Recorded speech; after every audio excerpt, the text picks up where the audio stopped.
घोड़े एक दूसरे से टकरा रहे थे और बड़ी जोर से हिनहिना रहे थे। तलवारें और बर्छियां टकरा रही थी। हम 42 आदमी काफले में इस तरह गुम हो चुके थे जैसे बड़े तेज सैलाब के भंवर में कोई फंसकर और बेबस होकर चक्कर खा रहा हो। अब हालत ऐसी हो गई थी कि राइफलें और पिस्तौल महज बेकार होकर रह गए थे। मेरे बाजू चूंकि लंबे थे इसलिए तलवार वाला कोई आदमी मुझ तक मुश्किल से ही पहुंचता था। मुझ तक पहुंचने से पहले मेरी तलवार उसके जिस्म को काट चुकी होती, मगर मुझे साफ नजर आ रहा था कि चंद मिनटों के इस अरसे में मेरे सारे साथी कट चुके हैं और जिंदगी चंद मिनट रह गई है। हमारे किसी उस्ताद की आवाज सुनाई नहीं देती थी। काली देवी भी कहीं नजर नहीं आती थी। कहाँ हम काफले पर दहशत तारी करने आए थे, काफले ने मुझ जैसे दलेर आदमी पर दहशत तारी कर दी। ज्यादा वक्त नहीं गुजरा था कि मैंने महसूस कर लिया कि काफले वालों ने हम पर काबू पा लिया है और उन्हें लूटना एक ख्वाब से बढ़कर कोई हैसियत नहीं रखता। अब तो यही सूरत नजर आ रही थी कि जाने बचाओ। मैं उस वक्त 3 आदमियों के घेरे में था, एक के पास बर्छी और 2 के पास तलवारें थी। उस वक्त तक वार करते और वार बजाते मेरा दायां बाजू शल हो चुका था। मैं अपने जिस्म में अजीब तरह की कमजोरी महसूस करने लगा था। इंसान जब शिकस्त खाने लगता है तो शायद उसकी जिस्मानी हालत यही हो जाती है। जिस्म और जहन का रिश्ता टूट जाता है। मेरी हालत एक कमजोर से जानवर की सी रह गई थी जो भेड़ियों से जान बचाने के जतन कर रहा हो। मेरी राइफल मेरी पीठ के पीछे थी और उसका सीलिंग मेरे सीने पर था। मैं जूं ही राइफल जिस्म से उतारने लगता था वो लोग मुझ पर तलवारों का वार करते थे। मैं एक बार पीछे हटते हटते एक जख्मी या लाश से ठोकर खाकर गिर पड़ा। मुझे यही नजर आ रहा था कि मैं हमेशा के लिए गिर पड़ा हूँ। ये लोग मुझे उठने की मोहलत नहीं देंगे, लेकिन गुनाहों की सजा भुगतने के लिए मुझे बड़े लंबे अरसे तक जिंदा रहना था। बर्छी वाले ने मुझ पर वार किया। यह महज एक मौजज़ा था कि मैंने पीठ के बल पड़े हुए तलवार इस तरह घुमाई कि तलवार बर्छी पर लगी और बर्छी का रास्ता बदल गया। मेरे जिस्म में जो ताकत रह गई थी वो मैंने अपनी जान पर मरकूज की और मैं उठ खड़ा हुआ।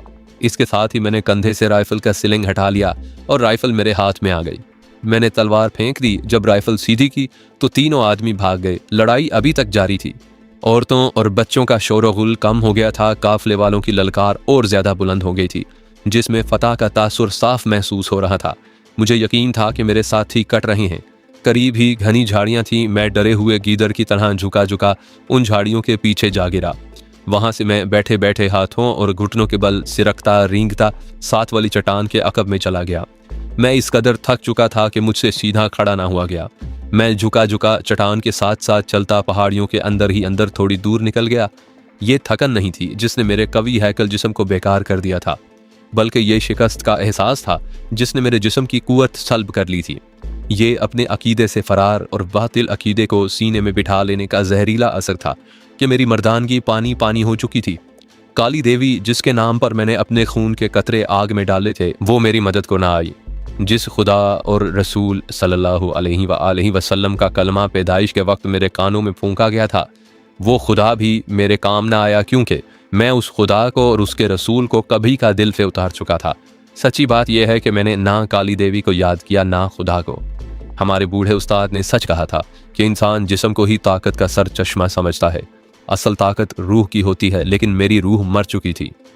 मैं फिर यही कह सकता हूँ कि मैं जैसे ख्वाब में चलता जा रहा था। मुझे इतना याद है कि मैं चट्टानों और पहाड़ों के दरमियान चलता गया, मुड़ता गया और ये समझता रहा कि मैं मालूम नहीं कितनी लंबी मुसाफत तय कर चुका हूँ।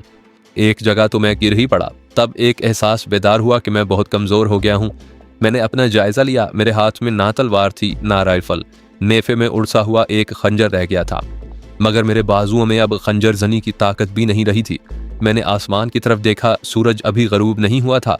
धूप जो मेरे ऊपर पहाड़ियों की चोटी पर चमक रही थी अब पीली पड़ती जा रही थी। मैं उठा और चल पड़ा। मुझे वक्त का कोई एहसास नहीं था। कुछ ऐसे याद आता है जैसे मैं चलते चलते सो गया था और सोते सोते चलता रहा। वैसे मैं नीम बेदारी की कैफियत में था। एक आवाज़ ने मुझे पूरी तरह बेदार कर दिया। ये आवाज़ किसी बच्चे के रोने की थी। मैं अपनी हालत और माहौल को भूलकर उस तरफ दौड़ पड़ा जिधर से आवाज़ आ रही थी। 3-4 साल की उम्र का एक बच्चा अकेला खड़ा बुरी तरह रो रहा था। मैं जब उसके करीब गया तो उसने मुझे देखा। उसने चीखना और चिल्लाना शुरू कर दिया, मुझे ना मारना, मुझे ना मारना। बात बिल्कुल साफ थी, ये बच्चा काफले वालों का था और कुछ तो खून से भागकर इधर आ चुका था। मैं अब राहजन और डाकू ना रहा। मेरी ज़ात में एक बाप बेदार हो गया। मुझे अपना बच्चा याद आ गया जिसे मैंने अभी देखा भी नहीं था। मुझे पुलिस की ट्रेनिंग के सेंटर में इत्तला मिली थी कि मेरे घर बच्चा पैदा हुआ है। मैंने लपक कर उस बच्चे को उठा लिया, उसे प्यार किया और कहा कि मैं तुम्हें नहीं मारूंगा, तुम्हें तुम्हारे अम्मी और अब्बू तक पहुंचा दूंगा। बच्चा चुप हो गया। मुझे ऐसे लग रहा था जैसे मेरी सोचों और मेरे इरादों पर किसी और ही कुव्वत का कब्जा हो गया है। मैं एक तरफ बगैर सोचे चल पड़ा। जब मैं एक चट्टान के अकब से घूम कर निकला तो मेरे सामने बड़ा ही भयानक मंजर था। जमीन लाल थी, खून की इस लाली में लाशें बिखरी हुई थी। काफिला जा चुका था। मैंने सिर्फ 3 या 4 लाशों के चेहरे देखे। उनमें हमारा उस्ताद साम था। उसकी आधी गर्दन कटी हुई थी, उसकी आंखें भी खुली थी और मुंह भी खुला हुआ था। लाश के करीब उसकी राइफल पड़ी थी। मैंने उसकी राइफल उठा ली और लाश के साथ लिपटी हुई राउंडों की पेटी उतार ली। उसके करीब जो 2 लाशें पड़ी थीं वो मेरे साथियों की थीं। बाकी लाशें भी मेरे साथियों की ही हो सकती थीं। काफिले के भी कुछ आदमी मारे गए होंगे, लेकिन मालूम होता था कि वो अपनी लाशें उठा कर ले गए हैं। अब मुझे ख्याल आया कि मैं सारा दिन इन्हीं पहाड़ियों के अंदर ही घूमता रहा हूँ, लेकिन मैं गया कहीं भी नहीं। 4-5 घोड़े नजर आए जो इधर उधर खड़े हुए चर रहे थे। बच्चे ने देखा कि उसका यहाँ कोई भी नहीं तो उसने फिर चीखना चिल्लाना शुरू कर दिया। मैं बयान नहीं कर सकता कि वो कैसा ख्याल था जिसमें मेरी सोचों पर कब्जा कर लिया और मैं उसी के ज़ेरे असर अमल करता गया। मैंने दौड़कर एक घोड़े को पकड़ लिया और उस पर सवार हो गया। बच्चे को मैंने आगे बिठा लिया और राइफल का सिलिंग गले में डाल लिया। जिधर काफिला गया था घोड़े का मुंह उधर करके एड़ लगा दी। 2-3 मोड़ मुड़ा होऊंगा कि मुझे काफिला नजर आ गया। मैंने दूर से ही देख लिया कि काफिले की तादाद अब इतनी नहीं थी जितनी घाट में पहुंचने तक थी। मुझे ऐसे महसूस होने लगा जैसे मैं इस काफिले का फर्द हूं और उससे बिछड़ कर पीछे रह गया था। मैं चंद मिनटों में काफिले से जा मिला और बड़ी बुलंद आवाज से कहा कि अपने बच्चे को साथ ले जाओ, ये पीछे रह गया है। जब उन लोगों के साथ जा मिला तो किसी ने मुझे पहचान लिया। उसने बुलंद आवाज से कहा कि ये भी था, ये उन्हीं का साथी है। अब ये कोई और धोखा देने आया है। 2 और आदमियों की आवाजें आईं, उन्होंने भी मुझे पहचान लिया। किसी ने कहा कि इसे जिंदा ना छोड़ो। उन लोगों ने मुझे घेरे में ले लिया। मैंने उन्हें कहा कि मैं तुम्हारा बच्चा वापस लाया हूँ। ये तो सोचो कि मुझे क्या पड़ी थी कि बच्चे को उठाकर तुम्हारे दरमियान मरने के लिए आ जाता। मेरी नेकी बर्बाद ना करो। ये कहते कहते मैंने 2-3 बैलगाड़ियां देखी जिन पर लाशें लदी हुई थी। वो लोग मुझे क्यों बख्श देते? वो मेरे गिर्द घेरा तंग करने लगे। मैं अगर अपनी हिफाजत करना चाहता तो मेरे पास राइफल थी, लेकिन मैंने ऐसा सोचा ही नहीं। एक आदमी बाजू फैलाकर दौड़ता हुआ मेरे करीब आया और बोला, मेरा बच्चा, मेरा बच्चा। मैंने घोड़े से बच्चे को उठाकर उसके बाजुओं में दे दिया। घोड़े से बच्चे के अलग होने की देर थी कि वो लोग बर्छियों और तलवारों से मुझ पर टूट पड़े। अगर मैं घोड़े की पीठ पर ना होता तो मेरा जिस्म कीमा बन चुका होता। मेरी टांगों पर तलवारों के वार पड़े। मैं फिर भी चिल्लाता रहा कि मैं डाकू नहीं हूँ, मुझे अपने साथ ले चलो, मगर वो मुझे कत्ल करने पर तुले हुए थे। मैंने घोड़े को ईड़ लगा दी। मुझे अब जान बचानी थी। मैंने घोड़े को उन लोगों के दरमियान दौड़ाते हुए घुमाया। 1-2 आदमी घोड़े की जद में आए और एक बर्छी मेरी पीठ में लगी, लेकिन गहरी ना गई। घोड़े को भी जख्म आए, जिसका नतीजा ये हुआ कि घोड़ा मेरे काबू से निकल गया और पगडंडी पर दौड़ने के बजाय पहाड़ियों और जंगल के अंदर चला गया। मैंने घोड़े को काबू में करने की बहुत कोशिश की, लेकिन घोड़ा सर पट दौड़ता गया। मेरे जिस्म की हालत ये थी कि टांगों से खून उबल उबल कर निकल रहा था और पीठ से भी खून जारी था। मेरी जहनी हालत ये थी जैसे मेरे अंदर आग भड़क रही हो। ये इंतकाम की आग थी। मैं दरिंदगी से इंसानियत में वापस आ गया था, इसलिए मैं एक मासूम बच्चे को उठाकर काफिले तक जा पहुंचा था। लेकिन काफिले वालों ने मेरी इंसानियत को लहू लुहान करके मुझे फिर दरिंदा बना दिया। सीने से एक ही शोला उठता था कि मैं वापस काफिले तक जाऊं और मेरे पास जितने राउंड हैं कम से कम उतने आदमियों को ख़त्म कराऊं। मगर घोड़ा दौड़ता ही जा रहा था। हर तरफ ऊंची घास, ऊंचे नीचे पौधे और घने दरख्त थे। उनमें से चट्टानें और टीकरियां उभरी हुई थी। मुझे मौत की सरगोशियां सुनाई देने लगीं। जिस्म जख्मों के रास्ते खून से खाली हो रहा था। मुझे चंद मिनटों के बाद मर जाना था। जख्म घोड़े के भी बड़े गहरे मालूम होते थे। उसकी रफ्तार सुस्त हो गई। कुछ दूर जाकर वो रुका। उसका जिस्म कांपा। पहले उसकी अगली 2 टांगें दोहरी हुईं। वो मुंह के बल गिरा और मैं ज़ीन से ज़मीन पर जा पड़ा। मैंने उठने की कोशिश की, लेकिन मेरी आंखों के सामने जंगल तारीक हो गया। फिर मुझे अपनी होश न रही। मेरी आंखें आहिस्ता आहिस्ता खुलने लगीं। मैं ज़मीन पर पड़ा था, लेकिन ज़मीन सख्त नहीं थी। बड़ी नरम और गुदास सी जगह थी। जब आंखें देखने के काबिल हुईं तो मैं समझा कि मैं बेहोशी के आलम में ख्वाब देख रहा हूँ। एक बड़ा ही हसीन चेहरा मुझे नजर आ रहा था। ये एक नौजवान लड़की का चेहरा था। उसके बाल खुले हुए और उसके उरियां शानों पर बिखरे हुए थे। दोनों कानों पर बड़े बड़े सफ़ेद फूल थे। उसका सारा जिस्म उरियां था, लेकिन सीने और कमर के गिर्द बड़े बड़े फूल इस तरह बंधे हुए थे कि सतर पूरी तरह ढांपे हुए थे। उसके करीब 5-6 जंगली खड़े थे और एक बूढ़ा जंगली भी वहां मौजूद था। लड़की मेरे करीब घुटने टेक कर मुझ पर झुकी और उसने अपना हाथ मेरे माथे पर रख दिया। पहचाना नहीं खानू? उसने पूछा। नूर, ये एक हैरतज़दा सरगोशी थी जो मेरे मुंह से निकली। घबराओ नहीं, नूर ने कहा, तुम मेरी बादशाही में हो, तुम्हारे जख्मों पर पट्टियां बांध दी गई हैं, अभी उठने की कोशिश न करना। मैंने लेटे लेटे इधर उधर देखा। वो पहाड़ियों में घिरी हुई बड़ी खुशनुमा जगह थी। मुझे एक बड़ा खूबसूरत झोंपड़ा नजर आया। मैं और कुछ न देख सका क्योंकि नूर का चेहरा मेरे चेहरे के बिल्कुल करीब आ गया था और उसके रेशम जैसे बिखरे हुए बालों ने मेरी आंखों पर साया कर लिया था। अब मैं तुम्हें कहीं नहीं जाने दूंगी। ये नूर की सरगोशी थी जिसमें प्यार झलक रहा था। मुझ पर गनूदगी तारी होने लगी। मुसीबत और मौत के वक्त इंसान को अपने अजीज और अपने खून के रिश्ते याद आते हैं, लेकिन मुझे अपना कोई भी याद ना आया। कुछ ऐसा एहसास मुझ पर गालिब आ गया था जैसे मैं इस दुनिया में तन्हा आया था और तन्हा जा रहा हूँ, या शायद ये एहसास था कि खून के रिश्तों ने और इस दुनिया ने मुझे धुतकार कर इस जंगल में फेंक दिया है जहाँ दरिंदे रहते हैं, या दरिंदों की तरह के ये इंसान जिनके जिस्मों पर कोई कपड़ा नहीं होता। लेकिन नूर का चेहरा देखकर जो मेरे चेहरे के बहुत करीब आ गया था, मेरे अंदर कुछ ऐसा एहसास पैदा हो गया कि कोई इंसान है जो मुझे अपना समझता है। डूबता हुआ इंसान लपक लपक कर तिनकों को पकड़ने की कोशिश करता है। मेरी कैफियत डूबने वालों से ज्यादा बुरी थी। नूर ने कहा था कि मैं ना उठूं, लेकिन मैंने उठने की कोशिश की तो पता चला जैसे मेरे जिस्म की हर एक हड्डी टूट गई हो। मालूम नहीं था कि मुझे कहाँ कहाँ जख्म आए हैं। मैं इस शदीद जख्मी हालत में बड़ा कठिन सफ़र पैदल तय करके आया था। अब मैं एक बेबस, मजबूर और बेकार इंसान था। उस वक्त तो बेबसी और मजबूरी का सिर्फ एहसास था, लेकिन आज जब मैंने ज़िंदगी की वो किताब पढ़ ली है जो लिखी नहीं गई, तो मैं अपने आप से कहता हूँ कि ताकतवर इंसान अपनी निस्बत कमज़ोर इंसानों का बादशाह बन जाता है, और वो इस हकीकत को कबूल ही नहीं करता कि जिस्मानी ताकत एक दिया है जिसे हवा का हल्का सा झोंका भी बुझा सकता है। मेरा दिया बुझ रहा था और मैंने इस तारीख हकीकत को कबूल कर लिया था। मेरी आंखें बंद हो गई थी। मैंने अपने माथे पर बड़ा ही नाजुक और लतीफ़ सा लम्स महसूस किया, जैसे कोई मेरे माथे को फूलों से सहला रहा हो। मैंने जोर लगाकर पलकों का पर्दा आंखों से हटाया। नूर का चेहरा एक नूर की तरह लगा। अचानक ख्याल आ गया कि ये वो लड़की है जिसने अपनी इस्मत बचाने के लिए दरिंदों जैसे 2 आदमियों को दरिंदों की तरह कत्ल किया था। मुझे ये भी याद आ गया कि इसे ये जंगली अपने किसी जादू या काले इल्म के असर में लेकर यहाँ लाए थे। मालूम नहीं मुझे ये ख्याल क्यों आ गया कि ये जंगली आदमखोर होंगे और ये मेरा गोश्त खा लेंगे। मैं जो अपने आप को बड़ा दलेर और ताकतवर समझा करता था, इतना डरा कि मेरा हाथ अपने आप हरकत में आया और उस हाथ ने नूर की कलाई पकड़ ली। नूर ने मेरा ये कांपता हुआ बेताकत हाथ अपने दोनों हाथों में ले लिया। फिर उसके एक हाथ की उंगलियां मेरी उंगलियों से उलझ गईं। दूसरे हाथ से वो मेरे माथे और मेरे बालों को सहलाने लगी। डरो नहीं खानूम, नूर की ऐसी प्यारी सरगोशी सुनाई दी जिसे मुझे अपनी माँ की झलक महसूस हुई। उसने कहा, तुम ठीक हो जाओगे, हम तुम्हें ठीक कर लेंगे। मुझे अचानक मेरी माँ याद आ गई, फिर बहन याद आई और फिर अपनी बीवी याद आई।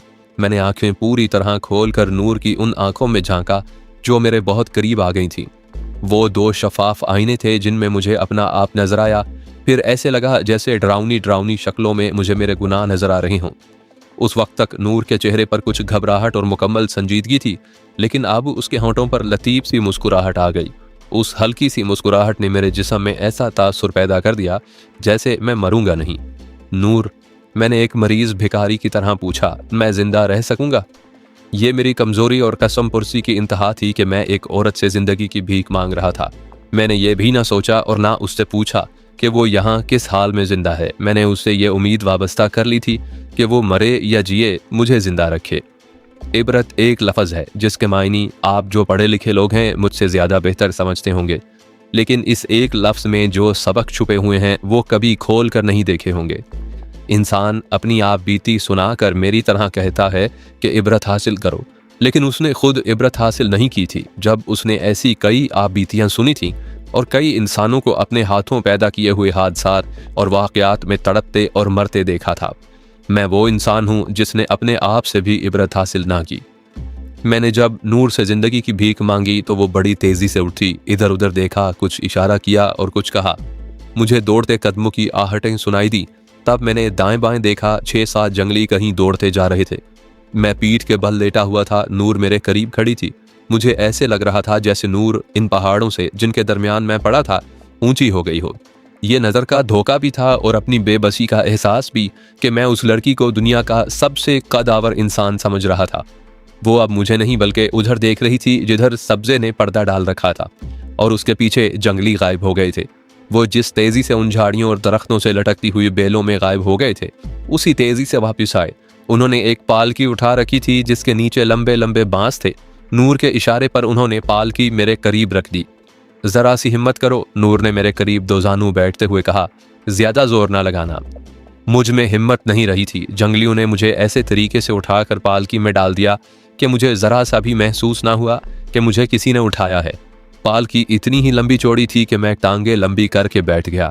मेरी पीठ के साथ 2 तकिए थे जिन पर शेरों की खालें लिपटी हुई थी। मेरा ख्याल था कि नूर भी इसी पालकी में बैठ जाएगी, लेकिन पालकी जमीन से उठी और जंगलियों के कंधों पर चली गई। नूर ने पालकी का पर्दा गिरा दिया और पालकी चल पड़ी। मैंने ये सोचने की कोशिश ही ना की कि ये लोग मुझे कहाँ लिए जा रहे हैं। नूर की हल्की सी मुस्कुराहट ने मेरे दिल को उस खौफ से आज़ाद कर दिया था कि ये लोग मेरा गोश्त नहीं खाएंगे। मुझे याद आ गया कि जब मैं नीम गशी की हालत में था तो नूर ने मुझे कहा था कि घबराओ नहीं, तुम मेरी बादशाही में हो। मैंने हाथ से पालकी का पर्दा जरा सा हटाया। ये तो मैं पहले ही महसूस कर रहा था कि ये लोग चढ़ाई चढ़ रहे हैं। मुझे एक तरफ सरसब्ज पहाड़ नजर आया, ऐसे लग रहा था जैसे मैं उड़ता जा रहा हूँ। दूसरी तरफ का पर्दा हटाया तो मुझे एक और पहाड़ नजर आया, लेकिन वो जरा दूर था। इन दोनों पहाड़ों के दरमियान गहरी वादी थी।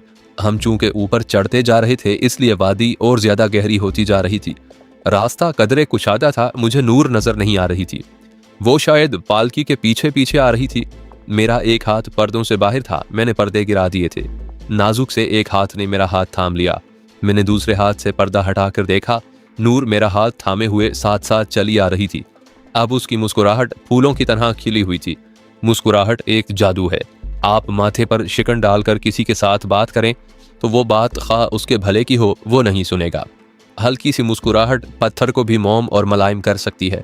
नूर की मुस्कुराहट ने मुझे खोई हुई ताकत लौटा दी। जी में आई कि पालकी से उतरकर नूर के साथ साथ चलूं। मैंने जरा आगे को सिरकने की कोशिश भी की, लेकिन सारे जिस्म से दर्द की टीस उठी। फिर मैंने कोई हरकत ना की। अब दर्द की उस टीस ने मुझे परेशान ना किया। ये नूर की मुस्कुराहट की मसीहाई थी। उसने निहायत आहिस्ता से मेरा हाथ पर्दे के अंदर कर दिया और मेरे और नूर के दरमियान पर्दा आ गया। मैंने ऐसा सुकून महसूस किया कि मुझ पर गनूदगी तारी हो गई। आंख खुली तो पालकी के बजाय अब मैं एक झोंपड़े में था। मैं उसे झोंपड़ा इसलिए कह रहा हूं कि यह ईंटों और सीमेंट का बना हुआ नहीं था, लेकिन यह ईंटों और सीमेंट के बने हुए मकानों से ज्यादा खुशनुमा था। मैं फर्श पर पड़ा था, लेकिन बिस्तर इतना नर्म व गुदाज जैसे बड़े अमीराना पलंग पर पड़ा हूं। मैं वहां अकेला था। थोड़ी देर के बाद नूर अंदर आई। उसके पीछे वो बूढ़ा जंगली आया जो नूर को अपने किसी पुरस्कार असर में लाकर यहाँ ले आया था। उसका नाम मुझे टांबे बताया गया। बाद में यह भी पता चला कि नूर के बाद कबीले में उसी का हुक्म चलता है। उस बूढ़े टांबे को मैं पहले भी अच्छी तरह देख चुका था। वो मुलाकात यहाँ आने से पहले उस जंगल से बाहर हुई थी। मैंने उस वक्त खास तौर पर यह देखा था कि यह बूढ़ा है तो जंगली, लेकिन इतना दानिशमंद मैंने अपनी महज़ब दुनिया में भी बहुत कम कभी देखा होगा। मैं आलिम फाजिल नहीं हूँ, लेकिन तजर्बे और मुशाहिदे ने मुझे बताया है कि इल्म और अक्ल का आपस में कोई ताल्लुक नहीं। अगर है तो वो कोई दूर पार का ताल्लुक होगा। आलिम अल्फाज का कैदी होकर रह जाता है। वो अल्फाज के साथ खेलता है और अल्फाज उसके साथ खेलते हैं। और जो लिखे हुए अल्फाज से आज़ाद होकर अपनी अक्ल इस्तेमाल करता है वो आलिम से ज़्यादा बेहतर इंसान होता है। मैं जानता हूँ कि मेरी यह कहानी सुनने वालों में कई लोग ऐसे होंगे जो कहेंगे कि यह शख्स जवानी में भी जाहिल था और बुढ़ापे में भी जाहिल ही रहा। वो ठीक कहते हैं, उन्होंने किताबें पढ़ी हैं। मैं अपनी जगह सच्चा हूँ। मैंने इंसानों को पढ़ा है। मैंने उन इंसानों को भी पढ़ा है जो खुद ऐसे हालात पैदा कर लेते हैं जो उन्हें चक्की की तरह पीसने लगते हैं।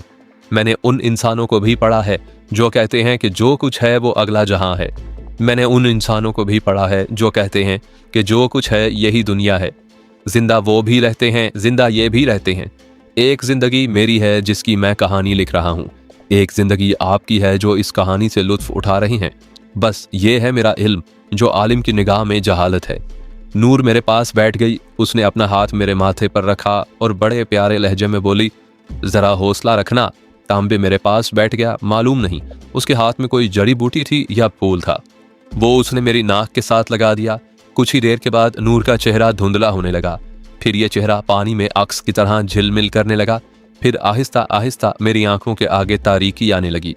मालूम नहीं कितना वक्त गुजर गया था जब मेरी आंखों के आगे रोशनी आने लगी और मुझे चेहरे दिखाई देने लगे। सबसे पहले मैंने नूर को देखा जो मेरे करीब बैठी थी। क्या तुम लोगों ने मुझे बेहोश कर दिया था? हाँ, नूर ने कहा। जख्मों की मरहम पट्टी के लिए बेहोश करना जरूरी था। 14-15 दिन मेरे जख्मों की मरहम पट्टी इसी तरह होती रही। ये लोग मुझे अपनी बनाई हुई दवाइयाँ भी खिलाते रहे। खाने में मुझे ज्यादातर परिंदे और मछली दी जाती थी। पानी की जगह भी वो मुझे बकरी का दूध पिलाते थे।